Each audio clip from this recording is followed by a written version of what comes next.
जय भीम।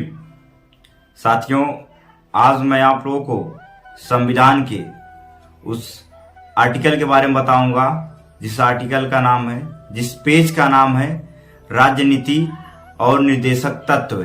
साथियों, राज्य की नीति और निर्देशक तत्व क्या है वो मैं आप लोगों को पूरी विस्तार तरीके से बताऊंगा। आप सभी साथी वीडियो को पूरा देखें ताकि आप लोगों को पता चले इसमें आपके अधिकारों के लिए क्या और आपके लिए क्या प्रावधान दिया गया है। चलिए साथियों, शुरुआत करते हैं।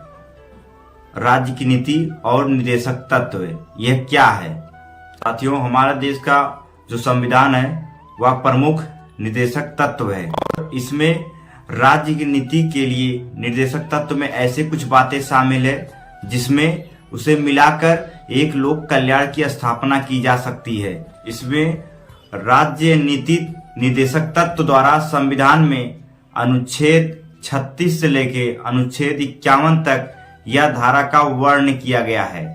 अध्ययन की सुविधा के लिए इसमें कई वर्ण भी तत्व शामिल किए गए हैं। इसमें जो पहला वर्ण है, इसमें प्रत्येक महिला और प्रत्येक पुरुष एक समान होकर जीविका का साधन प्रदान कर सकते हैं, अपनी जीविका को चला सकते हैं। दूसरा है, देश के भौतिक संग्रहालय में और न्यूट्रॉन ऐसी व्यवस्था उपस्थित हो, इस बात का भी ध्यान रखें किसी भी क्षेत्र में और किसी प्रकार का सार्वजनिक हित ना हो, का केंद्रीकरण ना हो और भारत के प्रत्येक नागरिक को, चाहे वह महिला हो चाहे वह पुरुष हो, काम करने के लिए सबको समान वेतन दिया जाएगा। राज्य श्रमिक पुरुषों और महिला को स्वास्थ्य और शक्ति तथा बच्चों को सुकुमार व्यवस्था का अपमान नहीं होगा और आर्थिक अवस्था के अनुसार भारत के नागरिकों को ऐसे रोजगार में ना जाना पड़े जो उनके आयु से अनुकूलन ना हो। भारत का संविधान यह कहता है भारत के मूल अधिकार में कि भारत के किसी भी नागरिक या कोई व्यक्ति या किसान के साथ शोषण या नैतिकता के आधार पर रक्षा की जाएगी और 42वां संशोधन के संवैधानिक अधिकार के साथ इस रचना का प्रस्तुत किया गया है। भारत के सभी वर्ग के बच्चों के लिए स्वास्थ्य और शिक्षा और उनके साथ शोषण हो रहे अपराध को रोकने के लिए व्यवस्था की जाएगी उनके साथ, ताकि अपराध ना हो सके, उनके साथ कोई शोषण ना हो सके। भारत के सभी नागरिकों को समान कानून व्यवस्था मिले, समान कानून न्याय मिले, यह भारत का संविधान कहता है। भारत में रहने वाले किसी भी राज्य के किसी भी ग्राम सभा में वे अपने संगठन को तैयार कर सकते हैं जो उनके हक और अधिकार की आवाज को उठा सके। यह भारत के संविधान के मूल अधिकार निर्देशक तत्व कहता है। भारत के सभी नागरिकों को अपने राज्य में आर्थिक रोजगार पाने के लिए सरकार के प्रति वह अपना रोजगार पाने का अधिकार होगा।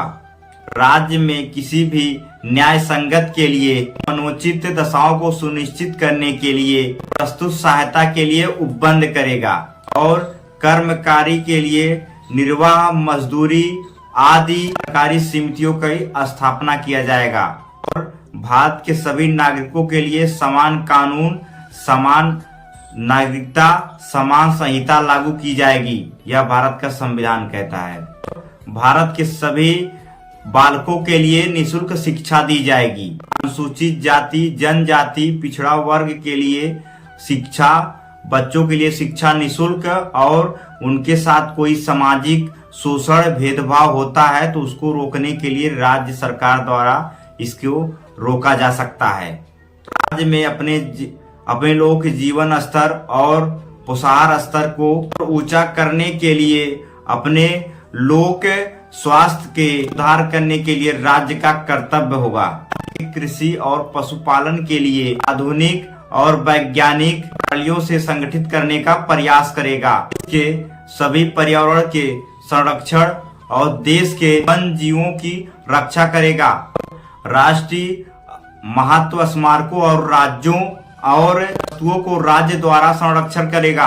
राज्य के राज्यपालिका और न्यायपालिका के कार्यों से और करने के लिए राज्य कदम उठाएगा और अनुच्छेद 51 कहता है कि अंतर्राष्ट्रीय राज्य में शांतिपूर्वक सुरक्षा की व्यवस्था की जाएगी। राष्ट्रों के साथ सम्मानजनक उचित संबंध बनाएं। आप सभी लोग भारत के संविधान को जरूर पढ़िएगा ताकि आप लोगों को पता चले राजनीति और निर्देशक तत्व में आपके लिए बाबा साहब ने किस तरीके से समान पूर्वक सभी लोगों का अधिकार दिया है। बाबा साहब ने अनुसूचित जाति, जनजाति, पिछड़ा वर्ग, कमजोर कमेरों के लिए उन्होंने समान कानून बनाया है, समान अधिकारों के लिए बात की है संविधान में।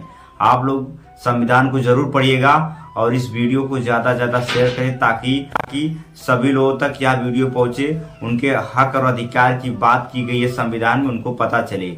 जय भीम।